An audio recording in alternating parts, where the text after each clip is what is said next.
We are right on the hour, so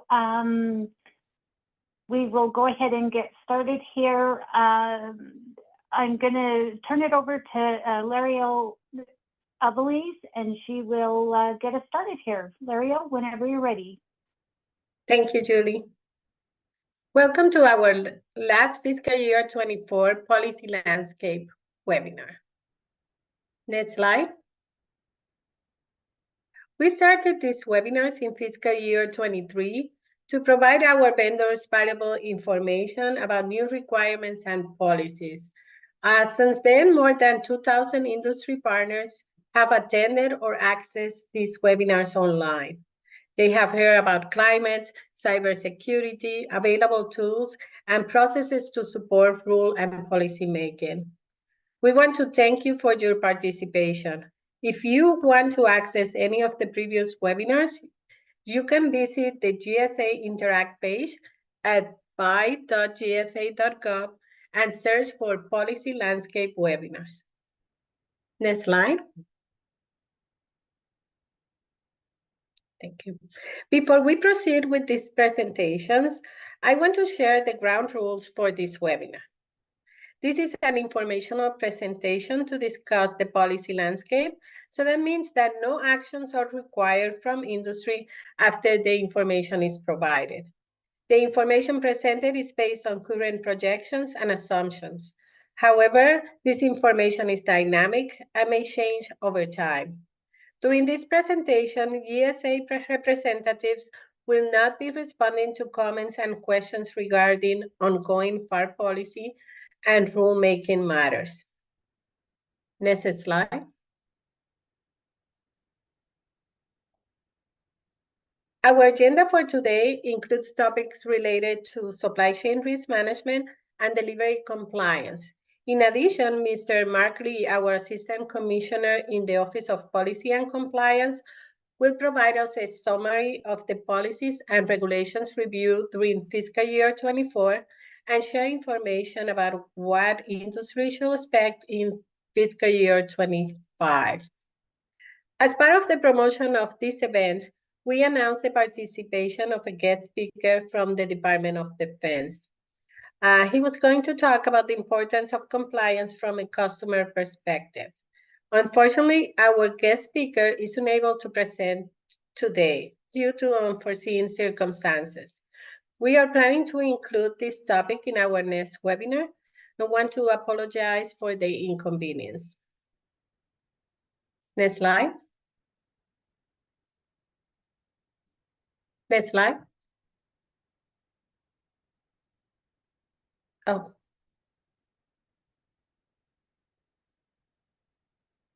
The objectives for the meeting. During this webinar, you will learn more about the Software Bill of Materials Working Group and the recently published Frequently Asked Questions.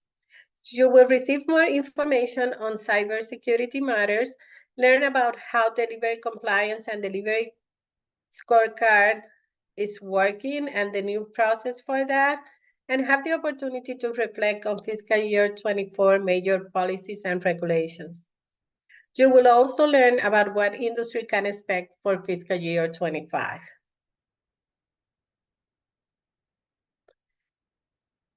Julie, I lost view of the slides, but you can continue to the introduction of the screen page. Do you see me now? I'm on the screen page. Okay, no, I lost view, but what I want to do now, I want to introduce you to Ms. Kelly Arts. She is the supply chain risk management technical lead, and she will provide updated information about SCREAM. Thank you, Kelly. Thanks, Lario. I'm Kelly Arts. I'm the Supply Chain Risk Management Technical Lead for FAS, the Federal Acquisition Service in GSA. And you can go to the next slide, please. So first, I want to talk to you about an improvement or a report that's come out recently on Software Bill of Materials. You may recall that this was an important factor in a FAR case, 2021-017, called Cyber Threat Incident Reporting and information sharing. You'll hear more about the status of that case later on in the presentation. However, one of the important pieces of that case includes a requirement for software bill of materials. And for those of you that have been with us over several webinars, you might remember that in that particular FAR case, the government was essentially issuing an embedded RFI that requested information from the vendor community about the potential of a software bill of materials requirement to be associated with that FAR case. So this is a tangential a piece of information for you that's coming from CISA, the Cybersecurity and Infrastructure Security Agency, where they have put together a group, and they don't, if the group is not sanctioned by CISA, but CISA supports the group with logistics and facilitation. So as a community-driven SBOM working group, you can see here a link to a published SBOM frequently asked questions documents. And it's designed to support the vendor community in understanding basic elements of how we could do this, both government and industry together, to comply with the potential future rule where an SBOM is required. So I also just want to give a little context that in the medical community, the FDA has been requiring SBOMs for some time. We also see the financial industry using a form of SBOMs to enhance software security. So some of the concepts that are being touted in this particular document, it's really just borrowing from best practices that are common in the medical community and the financial community, and making this information available to the defense contracting and civilian contracting community. So you'll be relieved to know that there is clarity in this frequently asked question document around potential distribution channels for an SBOM, where access can be restricted. It can point to the device itself. It can point to a manufacturer website. There's also discussions around the proprietary aspects and the risks that some of our vendor partners have expressed about disclosing IP information. Next slide, please. This is just some specifics that the document that is linked in the previous slide goes into. There's a nice description of the roles and benefits for three categories of users of the information. First, for the producers of software, you'll see that the report can describes how you can make yourself a differentiator in the marketplace and how you could have a higher market position if you were to follow some of the recommended best practices here.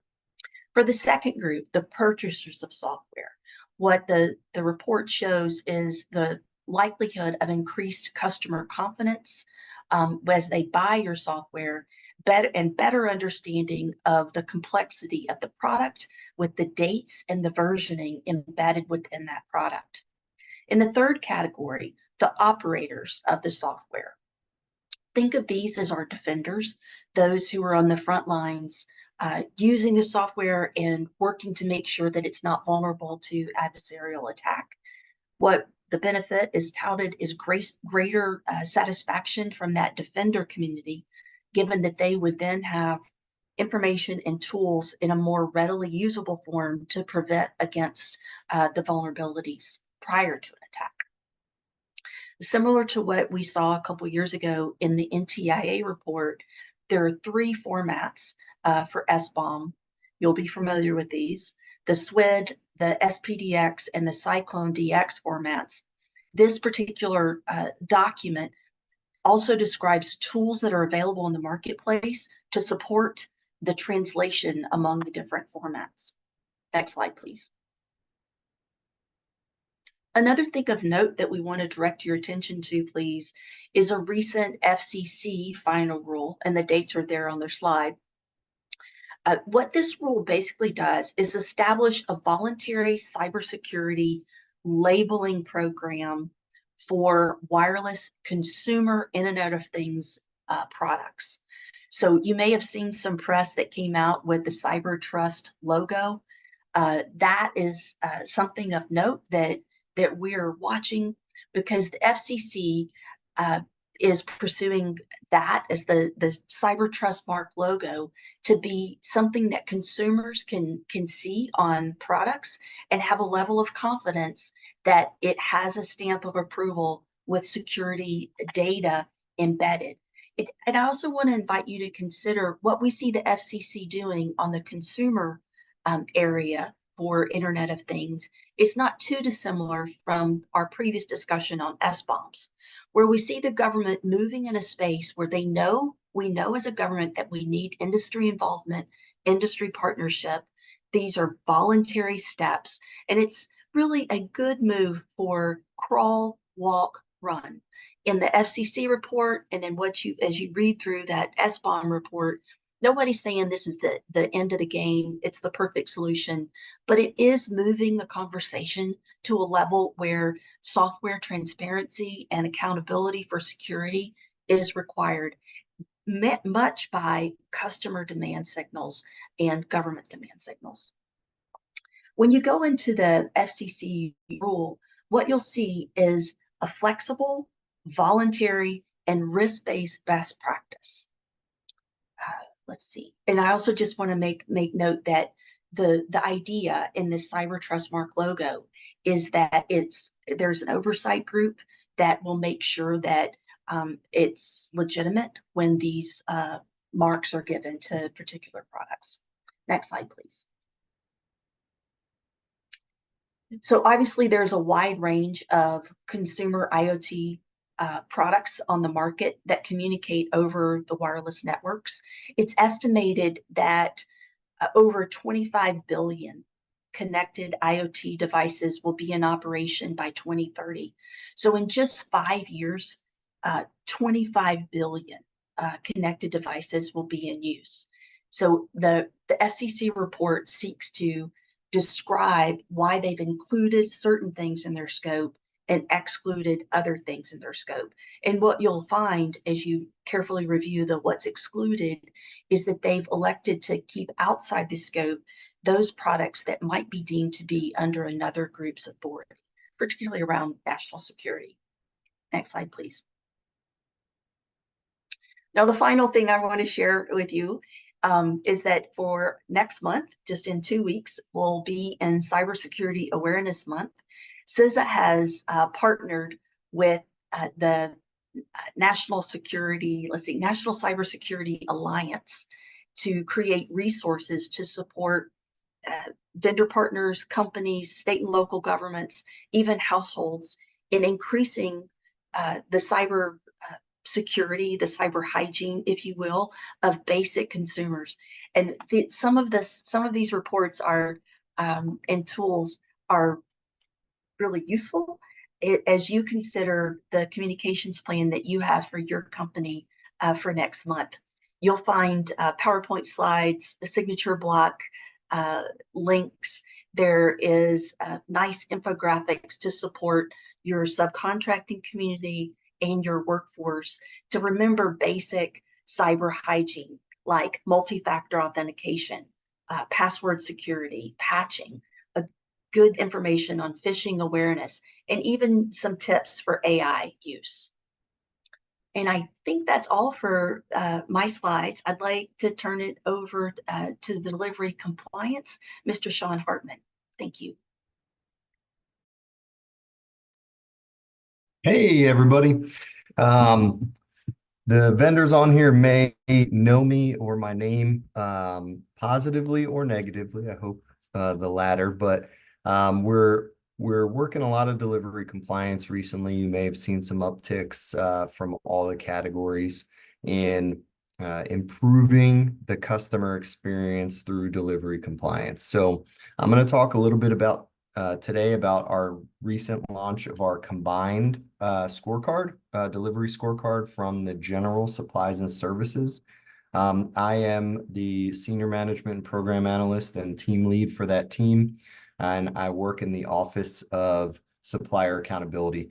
You know, I come from a pretty solid background of working for a service-disabled veteran-owned small business before this, and I was active duty Air Force and currently an Air Force reservist logistician. So I know from both the vendor side, the customer side, buying things through GSA, and then also from the compliance side in our office as a GSA employee. So I'm in a really unique position to try and help you guys, and hopefully some of this information about the scorecards could be helpful in how you operate on a daily basis. So let's get into it. Next slide. All right.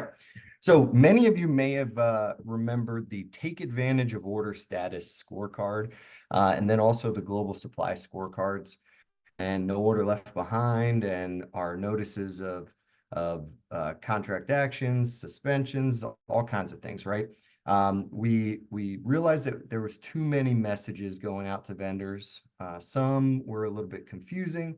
So our office decided to get together and say, okay, cool, what can we control and how do we make it better? So what we did is we combined our Advantage scorecard and our Global Supply scorecard into one email.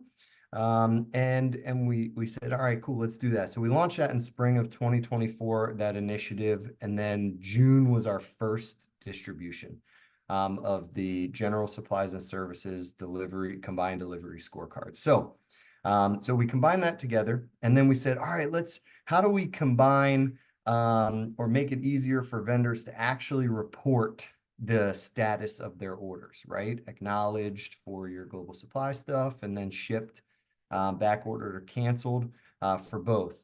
And we looked into it a little bit deeper and realized that there was a lot of confusion associated with the difference between PO portal and OMS vendor portal.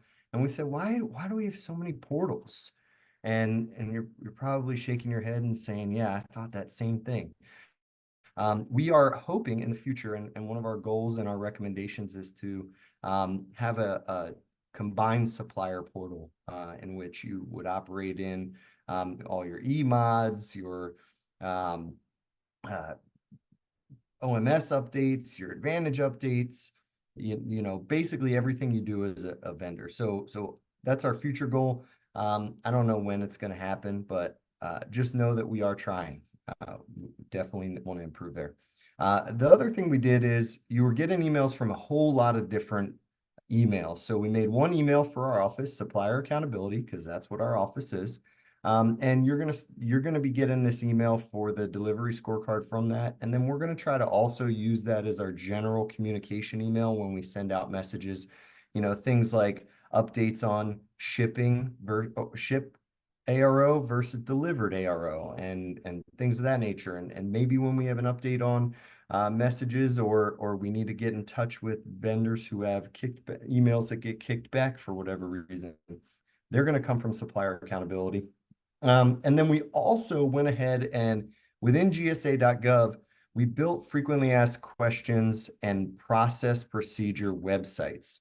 So instead of having the crazy word salad that we used to throw at you in those emails and you read halfway through and, you know, basically just forget about it, we decided let's put everything in one place so that vendors can go back and reference frequently, and let's make it more user-friendly. So it's concise. We've used less words. We've made pictures and charts and graphs and tables so that they're easier to understand and to figure out where you are within the supplier accountability. We're also still launching weekly No Order Left Behind emails. Currently, they're still coming from the GGS email, and we have some talks to move that back to supplier accountability, but not yet. But that's going out weekly, and then we are working to add a weekly Take Advantage of Order Status email. Both of those emails are just informational. They're for your information. It will be all orders that are open. So nothing that you've canceled, nothing that you've shipped. It'll just be orders that are either in back order status or have no status at all, or that there's a cancellation requested from the customer. So we're working to get that out and make sure that you guys are getting information just from one location and that it maintains a similar voice. So we're rocking and rolling. So I'm going to show you what a scorecard actually looks like and talk through some of that now. Next slide. All right, so this is what your scorecard looks like. It comes from supplier accountability. it will have a bluff, right? So for your Advantage and for your Global Supply, depending upon how your scores are, will determine what bluff automatically gets processed into this email. This is all done through automation. It's a series of queries and code that is way more advanced than my ability to understand. We built these processes through major data science processes, and we've kind of fine-tuned them to make sure that they're accurate. So based on your scores, you will get an Advantage bluff. It'll either say no action required, you're doing great, keep up the good job. And you can see below in this chart example where this vendor had met the minimum acceptable standards for shipment status, cancellation, and on-time rate for their Advantage delivery performance. And they also exceeded their rate for their Global Supply delivery performance in acknowledgement, shipment, and on-time performance. So they get these fantastic messages say, congratulations, you met all minimum acceptable levels. If you don't pass, you might get a less friendly message. If you get a less friendly message, you have to reply to that email within 2 weeks. If you don't reply to the email within 2 weeks, we think that you're just ignoring it and the customers as well. So there may be some issues or punitive action associated to your catalog.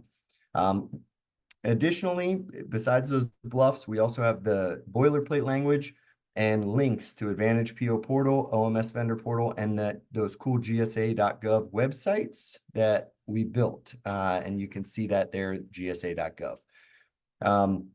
This email goes out once a month now. It used to go out on a bi-monthly cadence. Now it's once a month on the third Friday of every month. If you've gotten one of these at 2 a.m. on a Saturday morning, I apologize. The query is so large and there's about 3,000 vendors that are getting an email. It takes 17 hours to run. So we started on a Friday and almost everybody gets it on Friday before midnight, but there's a few scragglers that get it Saturday, 2 a.m. So if you get it and you don't respond right away, that's fine. I'm not even going to look at responses typically until Monday, except sometimes I'm kind of a hard charger. I'll work on a Sunday just to make sure I'm caught up. But most of the time I'm looking at responses on Monday. So just come in Monday morning and shoot me an email and let me know you received it. Next slide. All right. So here's some of the most common situations that we're seeing for failures. Okay. So it's very important to understand that in PO portal and through your EDI transmissions, there are only 3 valid statuses. That's it, right? So for Advantage orders, you are either shipping, you're placing your item in back order on the due date. If it's late for any reason, doesn't matter if it's a vendor, a supplier back order, or a customer won't respond to your emails or calls, or you've got a declined credit card, or there was a fire at the raw materials plant. Doesn't matter, late for any reason is the definition for back order in PO portal. So if it won't ship on the due date, you must place it in back order. If you don't, you will fail the shipment status score. Or if it's not going to ship at all because it's significantly back ordered, 3, 4, 5 weeks or more, or the item isn't available anymore because it's a end of life, then cancel the order in those circumstances. We use your contract ARO to determine when this has to be done by. So if your ARO is 1 day delivered, that means the day after you get the order, you have to mark it shipped, back ordered, or canceled. The variable is all current ARO in Advantage is not accurate to the FOB contract terms within your contracts. We've noticed that there's many contractors out there that have FOB destination terms and their ARO is shipped. That is not compliant with the GSAR.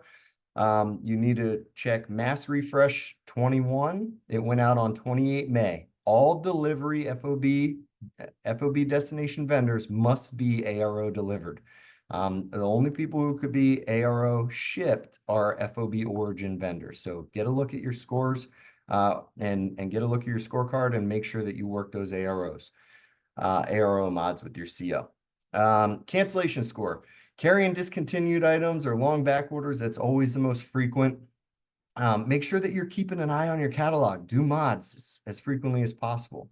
Continue to monitor your catalogs and make sure that when you're doing your mod types, you want to do delete mods first. Delete, then ARO or terms and conditions, and then add mods or EPA mods, because the add mods and EPA mods, they take longer. So one of the other things that we recommend is work those in batches. The smaller the EPA mod, the easier it is to push through 4P, and for the contracting officer to validate the pricing and make sure it's fair and reasonable. For your on-time score, contract ARO. I'm going to foot stomp this a million times. It is calendar days. Mass does not recognize business days in any contract. So if your terms, you think they're business days, they are not. They are calendar days. FSS 19 only recognizes calendar days, with the exception of OS4 specific contract items. Those have to remain 4 days, regardless of business or calendar. And we've already figured in a calculation on the back end to make sure that we're not counting those as late if they're based on business days. Be conservative but realistic on your ARO. Avoid the one size fits all. You may have heard in the past, hey, we have to have all of our items 10 days ARO. That's not true. If you want to work an ARO mod and you want to have 21 days for certain manufacturers and 7 days for other manufacturers, work a modification with your CO and do a date range for your terms and conditions. And then when you go into FCP or your SIP file, that's where you load those individual AROs for the part numbers, or by manufacturer or by SIN, however you see fit. We want to try to avoid the one size fits all, because that's not how it works. What you advertise is technically a no later than date that we put on Advantage, and we want customers to have confidence in that. Next slide. Results. Here is actual charts of what it looks like and what it has looked like. We are at 94% ship status. Fantastic. When we started this, we were way down there, below 50%, which was terrible. We are at 11% cancellations, and as of this week, we were at 74% on-time rate, which is absolutely amazing, right? So keep up the good work. Make sure that you guys are working your catalogs, making them accurate, and helping us with our delivery scorecard initiative. Next slide. Here's some resources, how to comply with contractual reporting requirements, PO Portal How-To Guide. That one's really good for those that aren't in PO Portal very frequently. Also, if you're an EDI vendor, you can go into PO Portal as well. And we recommend you also validate that your EDI transmission went through perfectly. And then OMS Vendor Portal How-To video as well. And submit emails to suppliercompliance@gsa.gov or supplieraccountability@gsa.gov or sean.hartman@gsa.gov. I'm here to help, and I look forward to working with you in the future.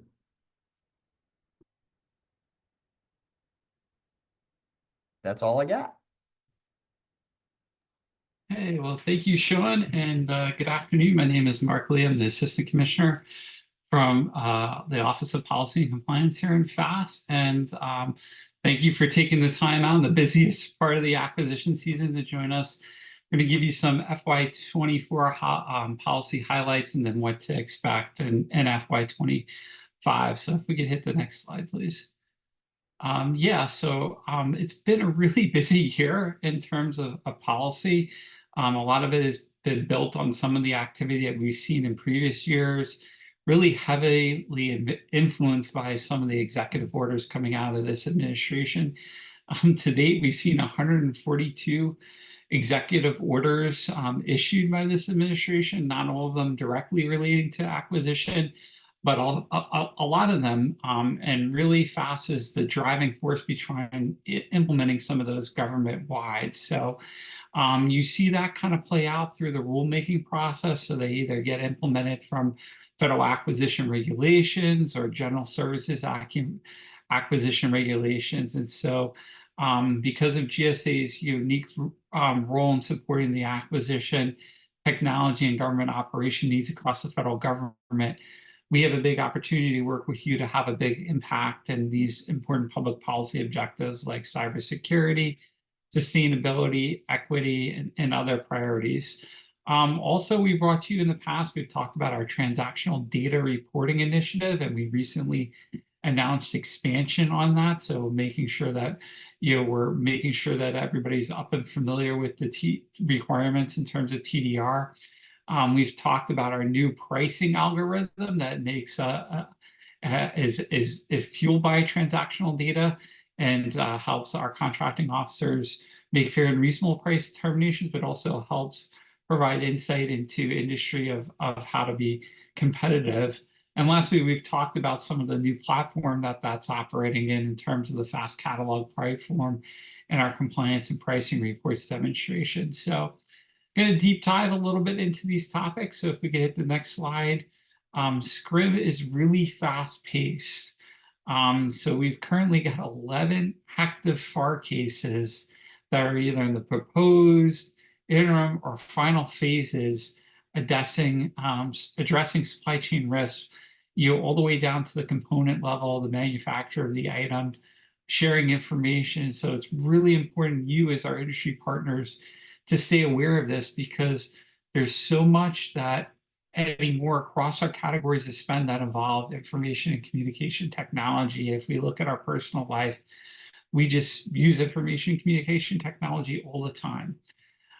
If we could hit the next slide, I'm really going to talk about an interim rule that was issued earlier this year. It comes from the Secure Technology Act, and it basically provides the authority for the Department of Homeland Security, Department of Defense, or the Director of National Intelligence to issue an order to remove or exclude an item or a company from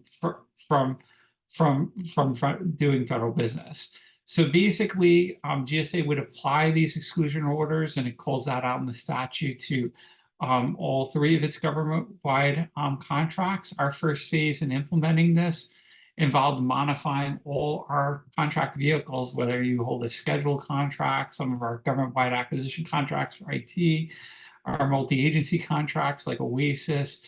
We worked with everybody to modify those, include the required clause. You should be familiar with this a little bit. A best analogy is like the prohibition on Kaspersky or 889 prohibited items. No removal and exclusion orders have yet been issued, but it is the status updates are provided on the system of award management. So we encourage contractors to regularly review SAM to see whether new orders have been issued through the period of performance. And then if an order is issued, it requires you to do a reasonable inquiry and to submit a report to your contracting office. So this isn't something you want to wait to happen. You want to have some internal controls and procedures in place to deal with this up front. So if you haven't had a chance to get more familiar with this, please take a look at that. Next, just want to kind of talk about a prohibition on covered unmanned systems. So please hit the next slide. This is basically an interim rule that was issued pending issuance, and it basically implements the American Security Drone Act of 2024. And so, basically what this calls on is the immediate prohibition of the use of the purchase card to procure unmanned aircraft systems, which we really mean drones, from covered entities. So, this is something. It also names the Federal Acquisition Security Council as to create a list of those covered entities, and so those will be published on the system for award management as well. Next, want to hear you heard earlier from Kelly Arts around some of the secure software policies. So GSA began coordinating verification and collection of software attestations on June 8th. Back in January, our senior procurement executive issued an acquisition letter focusing on secure software attestations for GSA-funded acquisitions and using existing IT standard processes to collect those software assertions. So that's really only if GSA is obligating the money. Many of you hold a contract vehicle with GSA, and so you're not required to submit that assertion at the contract level. But you are encouraged to ensure that software is available in your contract, that the software producer has completed the form and uploaded it to a CISA repository.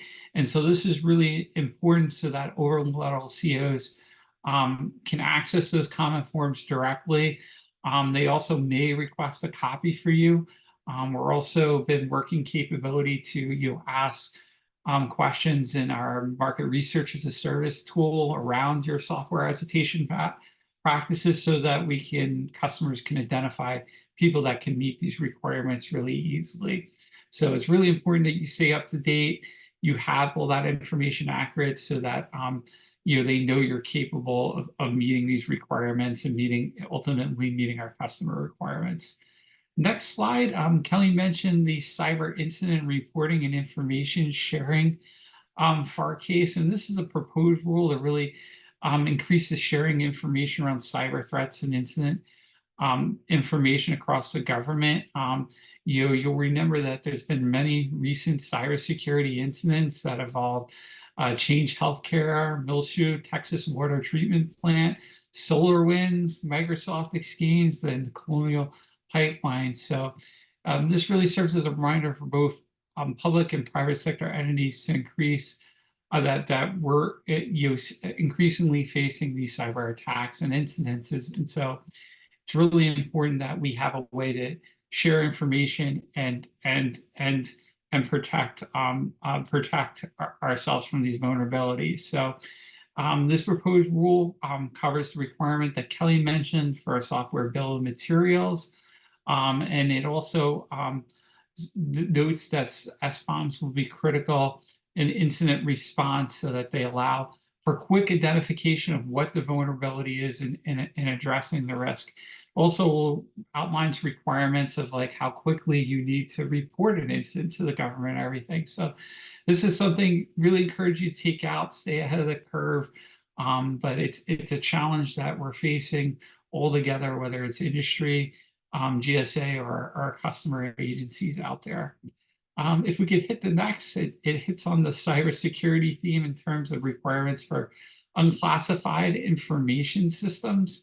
There we're increasingly seeing cyber campaigns as well in this space, to identify. And so we must improve our ability to identify, defer, protect against, and respond to these. So, essentially this, takes a coordinated approach and everything. So this includes, some new requirements for a federal information system by a contractor or an agency, or by another organization on behalf of the agency. So it requires certain management practices in there and certain cybersecurity standards for unclassified federal information systems. So this kind of sets minimum cyber security standards that should be applied across the rule. So as this proceeds forward, please pay attention, because if you're operating an unclassified federal information system, this will hit you. Next, just want to hit on a case on a prohibition of certain semiconductors and products. So this comes from the FY23 National Defense Authorization Act. And it basically, prohibits agencies from procuring or obtaining electronic products, electronic services that include a covered semiconductor or products and services. So it also, it prohibits executive agencies in terms of this prohibition does not apply to electronic products used in systems that are not critical. So looking for that definition of a critical system is pretty important. This one requires more coordination. So there was even an advanced step that was taken on this. We issued an announcement for proposed rulemaking back in May, and that means we're really just in the real formations of that policy and saying, hey, we really want to get some early input of how we put a regulation together on that. So be looking on the outlook for an issuance of a proposed rule. Next, I want to just kind of switch gears from sustainability and to sustainability and client from cybersecurity. So we're going to go through, 3 big changes in there. One was the sustainable procurement for our case.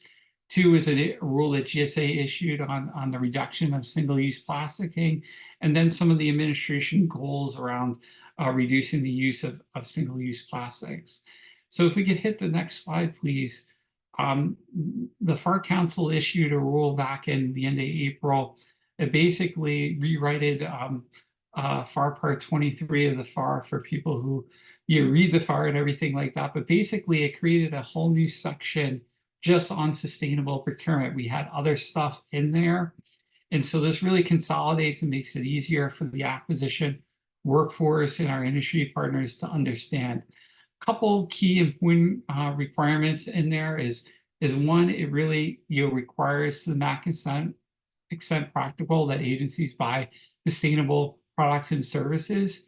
Also asks agencies to prioritize multi-attribute sustainable products and services. So something could be have several different environmental attributes associated with that.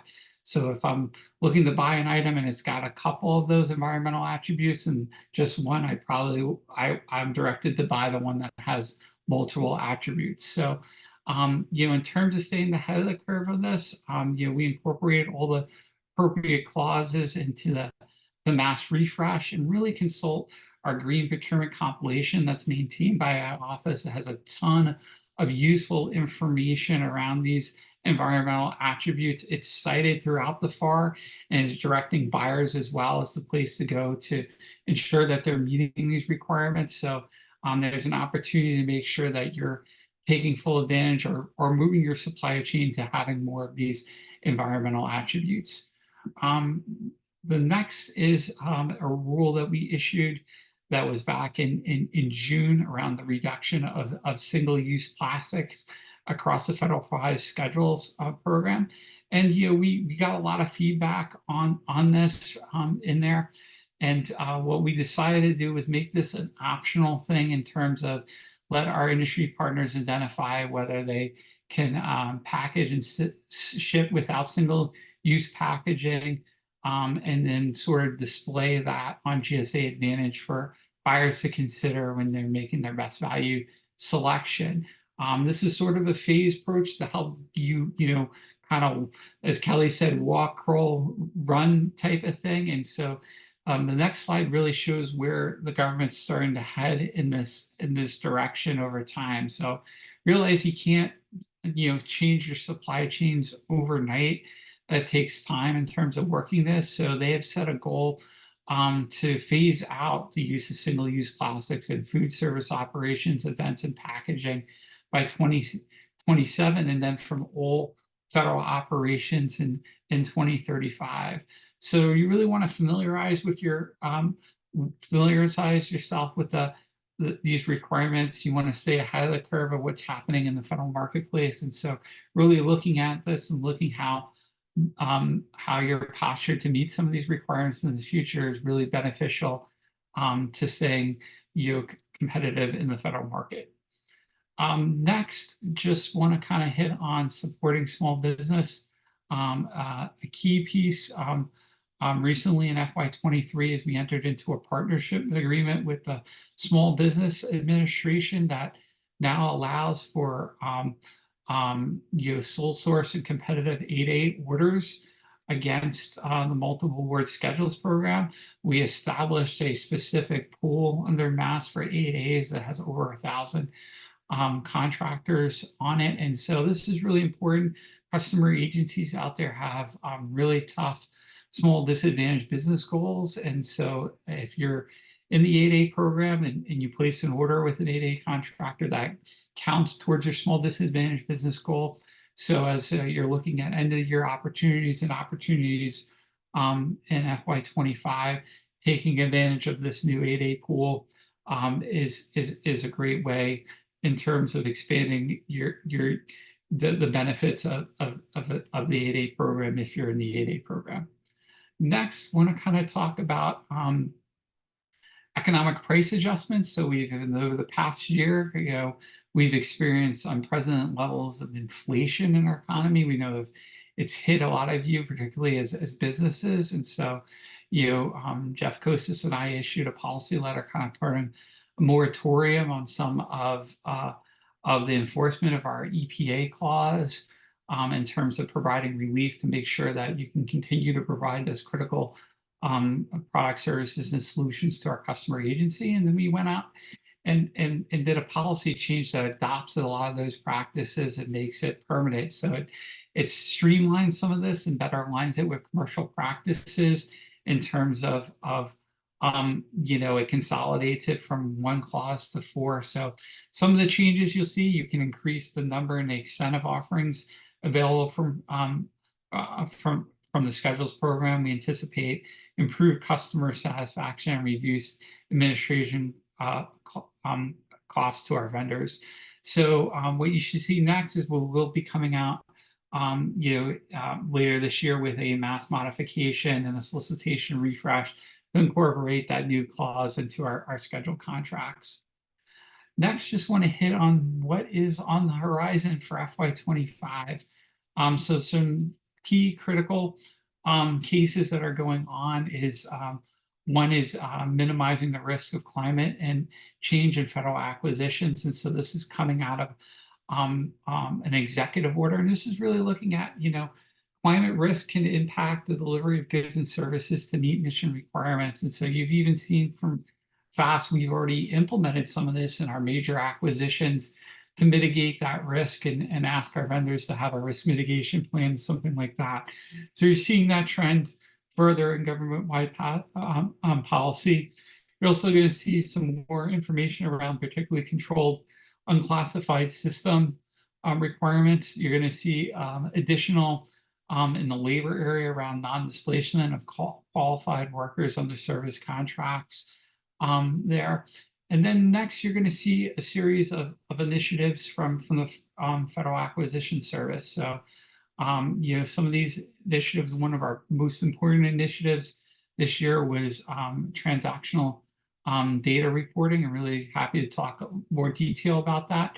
We'll be working really hard to transition more contracts into the FAST catalog platform. So we transitioned a good chunk of commercial off-the-shelf item product contracts into the catalog platform.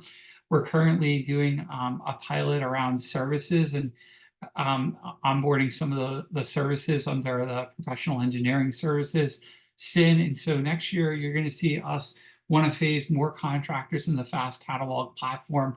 A lot of benefits for government industry, basically allowing us to look at the catalog information once and make sure it gets up on our e-tools and everything like that.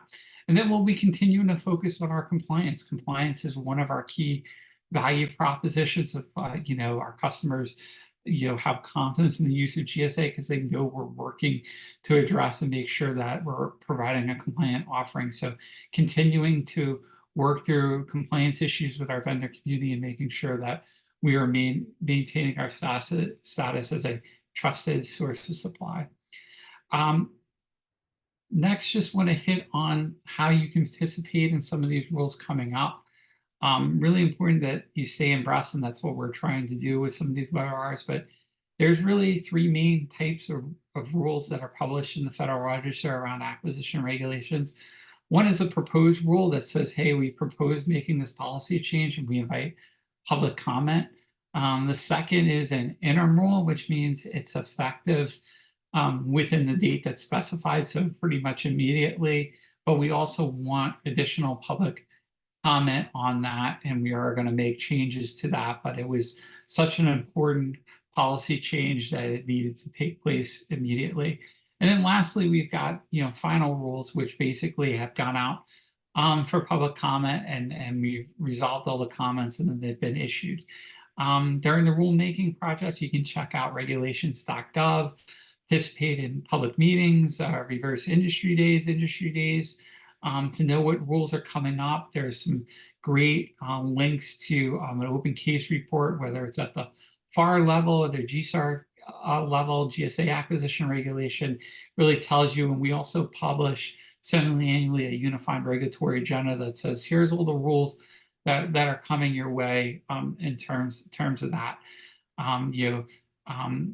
Next, I just want to kind of hit on last areas, our transactional data reporting initiative. Recently on August 8th, we expanded the TDR program. If you're not familiar with transactional data reporting, it basically gives our multiple award schedules the option of reporting basically line item data on the things that are purchased through their contract versus disclosing commercial sales practices and being tied into the price reduction clause. This means TDR is really is really important. And why is it so important to us? Well, it's really answering two fundamental questions. Is one, what are the items that our customers are buying from GSA and from you as our industry partners? TDR provides a new unlevel opportunity for transparency into that insight. And then, it really says, hey, how do we focus our efforts on improving what the customers actually need? And so we've seen that this is less burdensome, helps to get better enhanced to what's going on in the marketplace so that you and us can work together to mutually meet our customer needs. I'll remind you that we are sharing the TDR data back through the demand data that's published on the Vendor Support Center. Also here in the FAST catalog platform, we have a pricing and compliance report that is provided even before you submit an offer or modification that's powered by TDR that helps inform how you should propose your pricing to be competitive. So this is not something that we're just using on the government side, but we're giving it back to you as our industry partners so that you can be successful and have that increased transparency. So, so what should you be doing next? Well, we encourage you to take a look at this and consider whether TDR is right for you and opt into this program. We've seen on average it saves 22-hour labor hours versus the legacy practices. It's helping to fuel a more transparent marketplace, and it's helping us, most importantly, craft better ways and better insight of how we can mutually meet our customer needs. So please do take a look at that and encourage you to participate in the program if you're eligible. And with that, I'll turn it back over to Lirio Alvarez in our Office of Policy and Compliance to close us out. Thank you, Mark. Before we close the webinar, I would like to highlight a couple of points. Number one, I want to remind how extremely important it is to remain compliant with your federal contracts so we can support a healthy, secure, and resilient supply chain. I also invite you to stay abreast of the supply chain risk management regulatory environment. A lot of things coming from that side and also from the climate side. And finally, I want to ask you to fill out the webinar assessment that you will see pretty soon in your screen. This assessment will help us to improve our future webinars through your feedback, and it will be open for 15 minutes. Please remember that this is an informational webinar, so no actions are required. And again, I want to thank you for your interest and participation during this year. Thank you.